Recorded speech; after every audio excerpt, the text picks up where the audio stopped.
स्वागत है आप सभी का आपके अपने YouTube चैनल में। दोस्तों, हम लोगों ने जो छत्तीसगढ़ करंट अफेयर्स की सीरीज चालू की है उसका ये सेकंड क्लास है, जैसा कि आप लोगों ने देखा होगा। और ये क्लास मित्रों 20 से 26 मार्च तक के करंट अफेयर को कवर करती है। ठीक है, इससे पहले जो है 19 मार्च तक का आपको मिल गया है, 14 से 19। अगर नहीं देखें तो नीचे डिस्क्रिप्शन बॉक्स में है, जाकर देख लीजिएगा। और ये सीरीज कंटिन्यू चलेगी, तो जो नए हैं वो चैनल को जरूर सब्सक्राइब करके रखें, ताकि जो छत्तीसगढ़ करंट अफेयर से संबंधित दिक्कतें हैं वो आपको नहीं होगी। और ये पूरा का पूरा जो पीडीएफ है मित्रों, वो आपको मिल जाएगा टेलीग्राम लिंक में। टेलीग्राम लिंक नीचे डिस्क्रिप्शन बॉक्स में दिया हुआ है, तो वहाँ से आप उसको ज्वाइन कर सकते हैं। ठीक है, इसके अलावा एक चीज़ और बता दूं कि हम लोग बहुत जल्द ही नेशनल करंट अफेयर, दोस्तों उस पर जो है वो चर्चा करने वाले हैं। नेशनल करंट अफेयर्स के लिए बहुत सारे यूट्यूब चैनल हैं, लेकिन हम लोग देखते हैं कि जो हमारे छत्तीसगढ़ की परीक्षाओं में उतने ज़्यादा लेंदी क्वेश्चन नहीं आते जितना हमको देखना पड़ता है। इससे हमारा बहुत ज़्यादा टाइम टेकिंग होता है, टाइम बहुत ज़्यादा वेस्ट होता है। तो हम लोगों ने उसको सॉल्यूशन करते हुए एक ऐसा कंटेंट आपके लिए तैयार किया जा रहा है जो छत्तीसगढ़ के एग्ज़ाम के हिसाब से आपके लिए इम्पोर्टेंट हो। तो कहीं भी छत्तीसगढ़ करंट अफेयर और नेशनल करंट अफेयर के लिए आपको भटकना ना पड़े। ठीक है, तो आप चैनल ज्वाइन करके रखिएगा, बहुत जल्दी आपको मिलेगा मित्रों। और एक चीज़, आरक्षण की बात अभी जो चल रही है वो बहुत ज़्यादा आप लोगों को सोचने पर मजबूर कर दे रही है। मैं बता रहा हूँ आपको, देखिए आरक्षण का जो मुद्दा है फिलहाल कोर्ट में है और कोर्ट डिसीजन लेगा। शासन प्रशासन का इसमें खेल है मित्रों, हमारा कोई हाथ बात नहीं हो सकता, आप कुछ नहीं कर सकते इसमें। ठीक, अब समस्या ये है विद्यार्थियों के पास, क्या वो लड़ें एग्जाम के लिए या पढ़ें। ठीक है, तो आपके लड़ने से भी जब तक कोर्ट का डिसीजन नहीं होगा उसके हिसाब से हमारा कोई भी डिसीजन सामने नहीं आने वाला है। ठीक, तो आप अपनी पढ़ाई जारी रखें। और जो नेगेटिविटी फैला रहे हैं कि नहीं आएगा नहीं पढ़ो, तो बिल्कुल आप वो लोग क्या है मित्रों, जो नहीं आएगा मत पढ़ो, वे क्या है, वो उनके पास सेकंड ऑप्शन तैयार है। या वो खेती खारी कर लेंगे, या आपका दुकान खोल के बैठ जाएंगे, छोटा मोटा बिजनेस कर लेंगे, कुछ भी कर लेंगे। लेकिन जो बच्चे, आप सोचिए, जो बच्चे सिर्फ गवर्नमेंट एग्जाम को फोकस करके तैयारी कर रहे हैं, वो आप क्या आज एग्जाम निकला और 1 महीने बाद जब एग्जाम होगा तो क्या आपकी तैयारी पूरी होगी? नहीं होगी। आप लगा पाएंगे? नहीं लगा पाएंगे। क्योंकि आप जानते ही हैं कई विद्यार्थी जो 2 से 3 साल से रेगुलर पढ़ाई कर रहे हैं उनका चांसेस ज़्यादा बनता है। तो आप यदि ये समय मिल रहा है, चाहे एग्जाम आज हो, चाहे 4 महीने बाद हो, चाहे 6 महीने बाद हो, जो केवल गवर्नमेंट एग्जाम को फोकस किए हुए हैं, पीएससी को फोकस किए हुए हैं, तो वे अपनी पढ़ाई निरंतरता से जारी रखें और इधर उधर की बातों पर, अनर्गल बातों पर बिल्कुल भी ध्यान न दें। जब एग्जाम आएगा तो ये होना चाहिए कि कल अगर एग्जाम है, एक दिन बाद भी है, तो हमारा जो है क्लियर होना चाहिए। ठीक है, ऐसा नहीं कि 15 दिन और मिल जाता। तो इतना दिन जो मिल रहा है उसका सदुपयोग करें। और जिनको ये लगता है कि नहीं आएगा, अभी नहीं पढ़ना है, बिंदास वो जो काम वो कर सकते हैं करें, टाइम को पास करें, अच्छी अच्छी मूवी देखें, जो उनको एंटरटेनमेंट के लिए सहायक हो वैसा चीज़ वो कर सकते हैं। ठीक, लेकिन जो सिंसियर हैं अपने लक्ष्य के प्रति, वो ये जानते हैं कि युद्ध कभी भी हो, जीत हमारी होनी चाहिए। ठीक है, तो ये आप टेंडेंसी लेकर चलिए और पढ़ाई कंटिन्यू जारी रखिए। चलिए आगे चलते हैं। पहला आज का प्रश्न देखेंगे, मुख्यमंत्री श्री भूपेश बघेल जी द्वारा किसानों के हितों में बड़ा फैसला लेते हुए आगामी खरीफ विपणन वर्ष 2023-24 में पंजीकृत किसानों से समर्थन मूल्य पर प्रति एकड़ कितने क्विंटल धान खरीदने की घोषणा की गई है।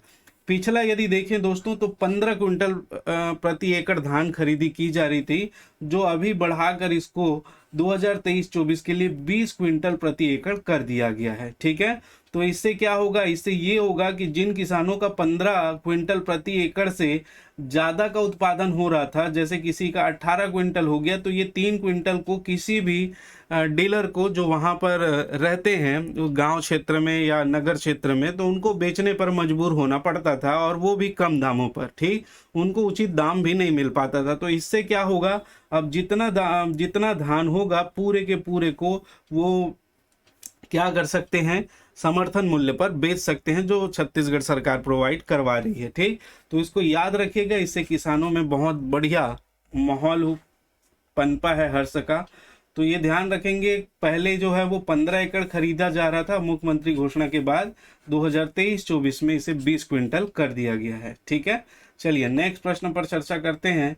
हाल ही में छत्तीसगढ़ की पंडवानी गायिका उषा बारले को पद्मश्री पुरस्कार से सम्मानित किया गया है। वे किस विधा की गायिका हैं? तो आप ये देख रहे हैं द्रौपदी मुर्मू जी हमारी राष्ट्रपति हैं, ये उषा बारले जी को जो है वो पुरस्कार दे रही हैं। ठीक है, उषा बारले जी को पद्मश्री पुरस्कार दिया गया है और ये बात जो है वो सभी लोग जानते हैं, लेकिन इससे काम नहीं चलेगा। क्वेश्चन हमको किसी भी प्रकार से पूछा जा सकता है। उषा बारले जी से संबंधित आपको बहुत सारी चीजें ध्यान में रखनी पड़ेगी और ये सभी क्वेश्चन याद रखिएगा मित्रों, इंपॉर्टेंट है। ठीक है, आप स्टार लगा लीजिए, ये सभी क्वेश्चन इंपॉर्टेंट है। तो किस विधा की है? कापालिक, वेदमती, दोनों या खड़े साज?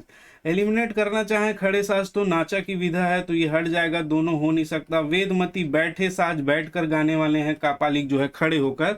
तो ये जो है चूंकि तीजन बाई की शिष्या है, तो हमारा ऑप्शन ए जो है वो करेक्ट आंसर होगा, चूंकि तीजन बाई भी जो है वो खड़े होकर जो है वो पंडवानी को प्रस्तुत करती हैं। तो ये भी जो है वो कापालिक विधा की गायिका हैं, ये खड़े होकर जो है वो पंडवानी को प्रस्तुत करती हैं। इसके अलावा आपको बहुत सारी चीजें इसमें ध्यान रखना पड़ेगा। कापालिक शैली की पंडवानी गायिका है। 2 मई 1968 को भिलाई में इनका जन्म हुआ था। ठीक है, भिलाई मतलब किस जिले से है? तो आप ध्यान रखेंगे दुर्ग जिले से है। ठीक है, 7 साल की उम्र में पंडवानी सीखनी शुरू कर दी, बाद में तीजन बाई से कला की रंगमंच की बारीकियां भी सीखी। ये पंडवानी छत्तीसगढ़ के अलावा न्यूयॉर्क, लंदन, जापान में भी पेश कर चुकी हैं। गुरु घासीदास की जीवनी को पंडवानी शैली में सर्वप्रथम प्रस्तुत करने का श्रेय भी उषा बारले जी को जाता है। तो ये ध्यान रखेंगे, गुरु घासीदास की जीवनी को सर्वप्रथम पंडवानी में पेश करने वाली गायिका कौन है? तो ये है उषा बारले जी। उषा बारले जी को राज्य सरकार द्वारा 2016 में गुरु घासीदास सम्मान दिया जा चुका है। उषा बारले जी छत्तीसगढ़ राज्य आंदोलन से भी जुड़ी थी। 2019 में इनको अलग राज्य के लिए दिल्ली के जंतर मंतर पर हुए प्रदर्शन के दौरान उन्हें गिरफ्तार भी किया गया था। उस प्रदर्शन का नेतृत्व विद्याचरण शुक्ल ने किया था। खैर ये ज्यादा इंपॉर्टेंट नहीं है, किस विधायक की गायिका है, कहाँ से संबंधित है और वो जो उनको पुरस्कार मिला था उसको भी आपको ध्यान रखना है। इसके अलावा गुरु घासीदास जी को के जीवन को पंडवानी शैली में गाने वाली प्रथम जो है ये पंडवानी गायिका है। ठीक, ध्यान रखें। नेक्स्ट, हाल ही में विधानसभा में मीडिया कर्मी सुरक्षा विधेयक 2023 को पारित किया गया है। इसके प्रारूप समिति के अध्यक्ष कौन थे? ठीक है, तो कौन थे? न्यायाधीश श्री आफ्ताब आलम जी, न्यायाधीश श्रीमती अंजना प्रकाश जी, अधिवक्ता श्री राजू रामचंद्रन जी, वरिष्ठ पत्रकार स्वर्गीय श्री ललित सुरजन जी। मीडिया कर्मी सुरक्षा विधेयक क्या है मित्रों? तो मीडिया कर्मी जो है कई बार खतरों का सामना करके कई प्रकार के ऐसे न्यूज़ लाते हैं कि उनकी जान पर बन आती है, उनके घर वालों को परेशानी का सामना करना पड़ता है। आप लोगों ने देखा हुआ नेशनल लेवल पर कई ऐसे कांड हुए हैं, मैं उन पर चर्चा नहीं करना चाहूँगा, लेकिन उनके जीवन को सुरक्षा प्रदान करने के लिए ये विधेयक जो है वो लाया गया है। ठीक है, तो इसको प्रारूप समिति बनी थी और प्रारूप समिति बनने के बाद जो है वो इसके अध्यक्ष थे मित्रों प्रारूप समिति के न्यायाधीश श्री आफ्ताब आलम जी। मोस्ट इंपॉर्टेंट है, याद रखिएगा, ये सुप्रीम कोर्ट के रिटायर्ड न्यायाधीश हैं श्री आफ्ताब आलम जी। ये इस समिति के अध्यक्ष थे और बाकी सभी जो हैं वो इसके सदस्य थे। मुख्यमंत्री जी के अनुसार सुप्रीम कोर्ट के सेवानिवृत्त न्यायाधीश श्री आफ्ताब आलम जी की अध्यक्षता में एक प्रारूप समिति बनी थी, जिसके सदस्य न्यायमूर्ति सेवानिवृत्त न्यायाधीश श्रीमती अंजना प्रकाश जी, उच्चतम न्यायालय के वरिष्ठ अधिवक्ता श्री राजू रामचंद्रन जी, वरिष्ठ पत्रकार स्वर्गीय श्री ललित सुरजन जी, श्री प्रकाश दुबे जी, श्री और मेरे सलाहकार मुख्यमंत्री जी के सलाहकार श्री रुचि गर्ग जी, महाधिवक्ता, विधि विभाग के प्रमुख सचिव, पुलिस महानिदेशक, सभी इसके सदस्य थे। तो इसके अध्यक्ष को कम से कम आप याद रखेंगे आफ्ताब आलम जी को। ठीक है, और बाकी ये जो आप तीनों देख रहे हैं न्यायाधीश श्रीमती अंजना प्रकाश जी, राजू रामचंद्रन जी और ललित सुरजन जी इसके सदस्य थे। चलिए आगे चलते हैं दोस्तों, आगे प्रश्न पर चर्चा करते हैं। हाल ही में पूर्व प्रधान संपादक वरिष्ठ पत्रकार अभय छजलानी जी का निधन हो गया है। वे किस समाचार पत्र के प्रधान संपादक थे? तो ये है वरिष्ठ संपादक श्री अभय छजलानी, इनको पद्मश्री पुरस्कार से नवाजा गया था। तो ये किसके प्रधान संपादक रहे दोस्तों? दैनिक भास्कर, नवभारत, हरिभूमि या नई दुनिया? तो ये दोस्तों याद रखिएगा, ये नई दुनिया के प्रधान संपादक थे श्री अभय छजलानी जी। ठीक है, जिसका हाल ही में क्या हो गया है? निधन हो गया है। ठीक, जिस पर मुख्यमंत्री ने गहरा शोक भी व्यक्त किया था। तो ये आप याद रखेंगे, नई दुनिया समूह के पूर्व प्रधान संपादक थे जिनका निधन हो गया है। ये वे जमीनी मुद्दों के समझ के साथ मूल्यों की पत्रकारिता के लिए जाने जाते थे। ठीक, नेक्स्ट, हाल ही में मुख्यमंत्री भूपेश बघेल जी द्वारा वृक्ष संपदा योजना का शुभारंभ कब किया गया? ठीक है, तो याद रखेंगे अभी मुख्यमंत्री वृक्ष संपदा योजना का शुभारंभ किया गया है मित्रों, और ये बहुत ज्यादा महत्वपूर्ण प्रश्न है। ठीक है, इसको याद रखेंगे, आगे आगे आपको देखने को मिल सकता है किसी ना किसी एग्जाम में, और सारी चीजों को ध्यान रखिएगा। तो इसका शुभारंभ कब किया गया? तो 21 मार्च को इसका शुभारंभ किया गया। विश्व वानिकी दिवस रहता है दोस्तों इस दिन, आप जानते हैं, और इसी दिन जो है वो इसका शुभारंभ किया गया। ठीक, देखेंगे इसके संबंध में सभी जानकारियों को। सभी 33 जिलों में लागू किया गया है। 23,600 किसानों द्वारा 36,230 एकड़ भूमि पर वाणिज्यिक वृक्षारोपण प्रारंभ किया गया। सभी 33 जिलों में, ध्यान रखेंगे। देश में पहली बार चिन्हित प्रजातियों के वृक्षों की निर्धारित न्यूनतम क्रय मूल्य पर खरीदी की गारंटी भी दी गई है। ठीक है, वृक्ष का जो है वो न्यूनतम समर्थन मूल्य पर, न्यूनतम क्रय मूल्य पर खरीदी की गारंटी दी गई है। 5 वर्षों में लगभग 1.80 लाख एकड़ में रोपण का लक्ष्य। कास्ट आधारित उद्योगों को बढ़ावा देना। किसानों को प्रति वर्ष प्रति एकड़ 50,000 रुपए तक की आय।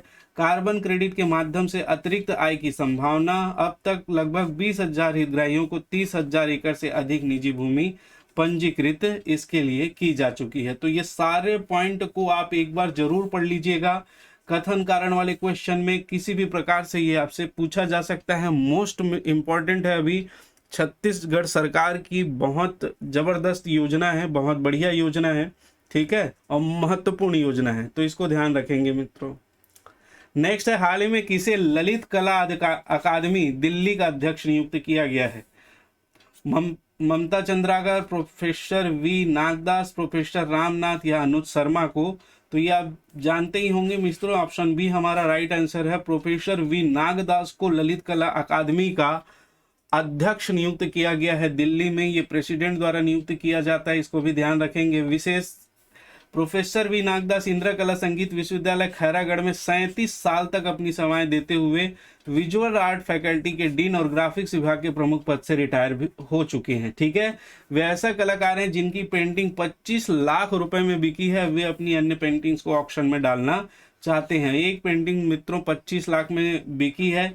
ये केरल के निवासी हैं और यहाँ पर 37 वर्ष तक अपनी सेवाएं दे चुके हैं, तो इसको आप ध्यान रखिएगा। ठीक है, वी नागदास। चलिए नेक्स्ट क्वेश्चन नंबर 7 है, आजीविका अंगना योजना का उद्देश्य है? ए, बेरोजगारों को रोजगार उपलब्ध कराना। बी, लघु उद्योग को बढ़ावा देना। सी, स्वयं सहायता समूहों की महिलाओं को आर्थिक तौर पर आत्मनिर्भर बनाना। या डी, बेरोजगारों को घरेलू उद्योग के लिए प्रोत्साहित करना। तो इसका करेक्ट आंसर होगा मित्रों ऑप्शन सी, स्वयं सहायता समूहों की महिलाओं को आर्थिक तौर पर आत्मनिर्भर बनाने के लिए। ये अभी हाल ही में चर्चा रहा था जिस पर मुख्यमंत्री जी ने टिप्पणी की थी अभी हाल ही में। ठीक है, आजीविका अंगना योजना, तो इसको आप ध्यान रखेंगे, इसकी बातों को बहुत अच्छे से ध्यान रखिएगा। ठीक है, चलिए नेक्स्ट हम लोग चर्चा करते हैं, वाराणसी में हुए वर्ल्ड टीबी समिट में निम्न में से किस जिले को रजत पदक प्राप्त हुआ है? तो छत्तीसगढ़ के किस जिलों को रजत पदक प्राप्त हुआ है? आप जानते हैं विश्व क्षय रोग दिवस 24 मार्च को मनाया जाता है मित्रों, और इसे छत्तीसगढ़ में जो है वो किसको रजत पदक प्राप्त हुआ है, इसके बारे में आपको बताना है।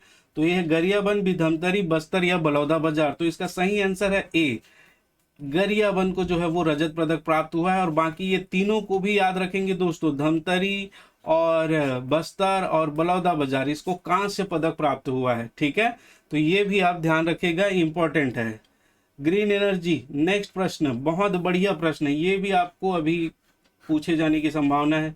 ग्रीन एनर्जी को बढ़ावा देने के लिए किस सीमेंट कंपनी ने प्रतिदिन 10 मीट्रिक टन गोबर खरीदने के लिए प्रशासन के साथ MOU पर हस्ताक्षर किए हैं? किस प्रशासन के साथ? तो बलौदाबाजार प्रशासन के साथ मित्रों। ठीक है, बलौदाबाजार जिला प्रशासन के साथ। ठीक, इन्होंने MOU पर हस्ताक्षर किया। बलौदाबाजार नाम आते ही आप समझ गए होंगे, ACC तो हो नहीं सकता, जेकी लक्ष्मी सीमेंट भी नहीं हो सकता, अल्ट्राटेक और श्री सीमेंट में एक हो सकता है। तो आप जानते हैं ऑप्शन डी इसका राइट आंसर होगा। श्री सीमेंट के साथ 10 मीट्रिक टन गोबर खरीदने के लिए जो है वो जिला प्रशासन के साथ इसका MOU हुआ है। ग्रीन एनर्जी को बढ़ावा देना, ठीक है, और प्रदूषण को कम करना इसका मेन उद्देश्य है। ठीक, तो इसको ध्यान रखिएगा।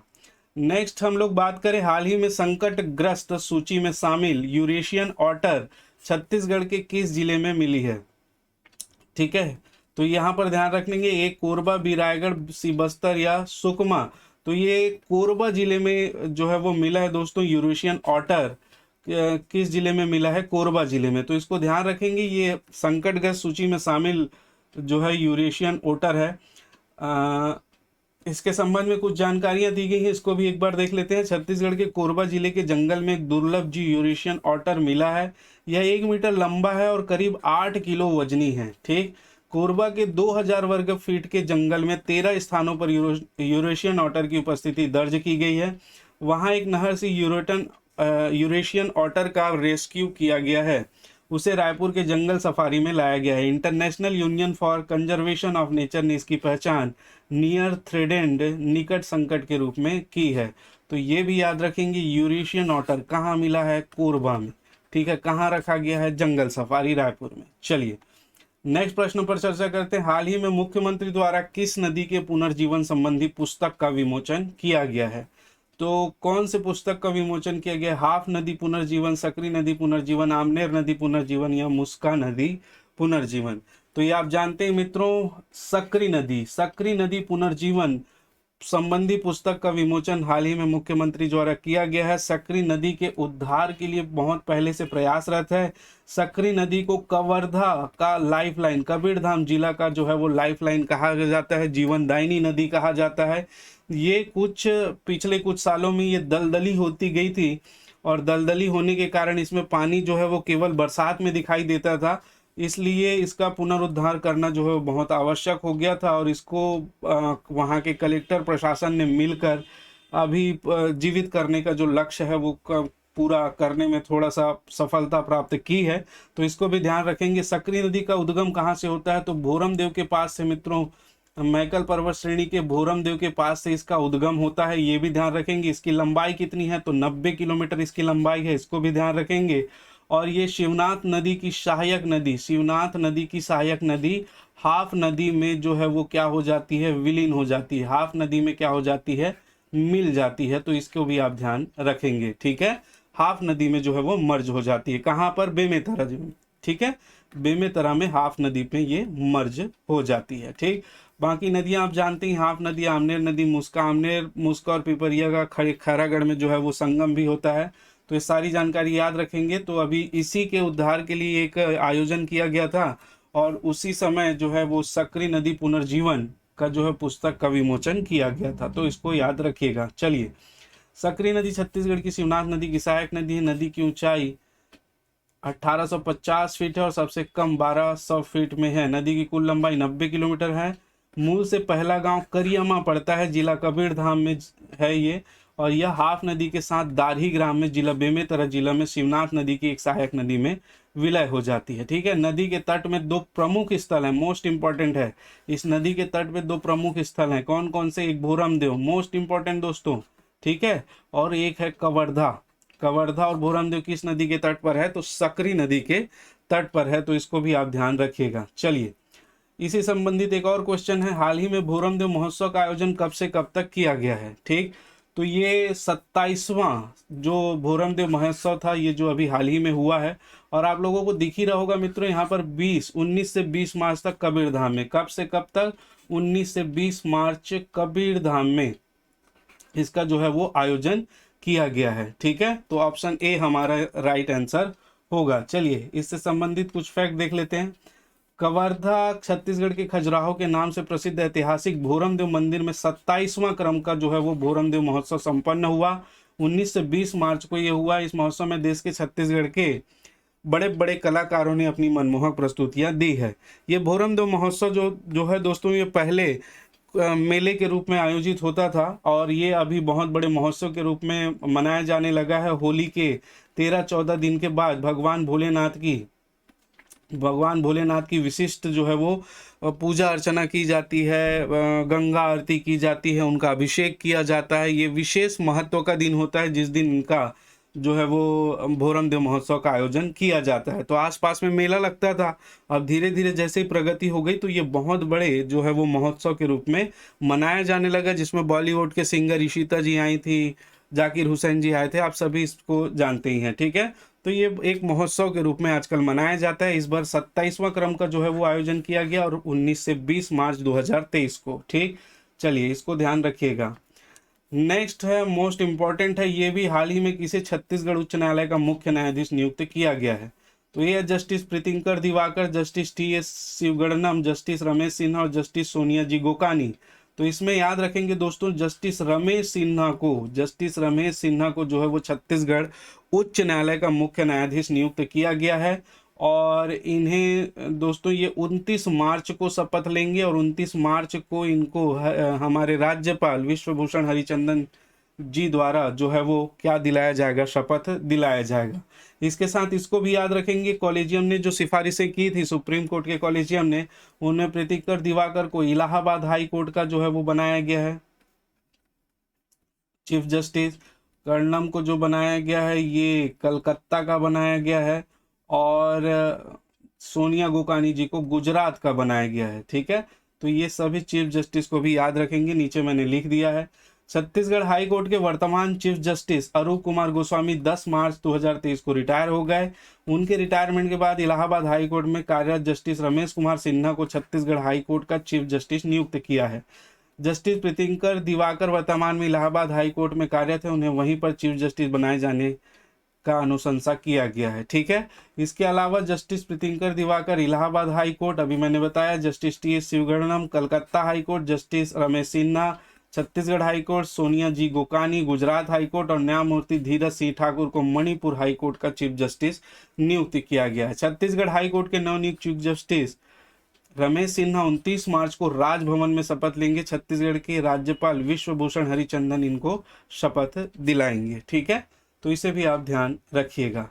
तो ये था मित्रों आज का हमारा जो है वो छत्तीसगढ़ करंट अफेयर का एक हफ्ते के जितने महत्वपूर्ण प्रश्न थे उस पर हम लोगों ने चर्चा कर ली है। अगर आपको पसंद आया होगा तो लाइक जरूर करके जाएंगे दोस्तों, लाइक करें, कमेंट करें, शेयर करें, इसमें आप लोगों का कोई पैसा नहीं लगता। और दूसरा, ये पीडीएफ आपको जो है वो मिल जाएगा टेलीग्राम में, तो टेलीग्राम लिंक नीचे दिया गया है, उसे भी ज्वाइन करके रखिएगा। तो आज के लिए इतना ही मित्रों, नेक्स्ट जो है वो सेशन के लिए आप तैयार रहिएगा, आप चैनल को सब्सक्राइब करके रखिएगा, आपको मिल जाएगा।